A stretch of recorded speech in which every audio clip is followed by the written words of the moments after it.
శారీ చాలా బాగుంది అత్తయ్య. ఎవరికది? ఆ, ఆ, వచ్చే వారం మా అమ్మాయి వస్తుంది కదా, దాని కోసం తీసుకున్నాను. ఏది చూస్తా? వావ్, నిజంగా చాలా బాగుంది అత్తయ్య. ఎంత అయింది అత్తయ్య? ఎంతమ్మా? 1000 రూపాయలు అంతే.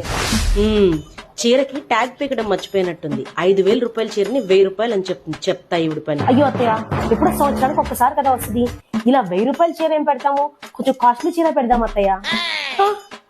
ఇదిగోండి, నేను కూడా పండక్కి 1500 పెట్టి తీసుకున్నాను అత్తయ్య, కానీ ఇంకా కట్టుకోలేదు. ఇతనికి ఇచ్చేద్దామే. వదమ్మా. ఏం పర్లేదు అత్తయ్య, మీ కూతురంటే నాకు ఆడపచ్చే కదా, ఏం పర్లేదు. ఇదిగోండి, ఈ 1500 చీర ఇచ్చేసి ఆ 1000 రూపాయల చీర నేను తీసేసుకుంటాను. ఓకేనా? మీరేం మొహమాట పడకండి, ఇంకేమీ మాట్లాడకండి. చా, ఇలా జరిగిందేంటి? కష్టపడి కొన్న 5000 రూపాయలు చీరపోయింది. కోడలికి 500 పెట్టి చీర పెట్టడానికి చేతులు రావు గాని కూతురుకు మాత్రం బాగా దోచి పెడతారు.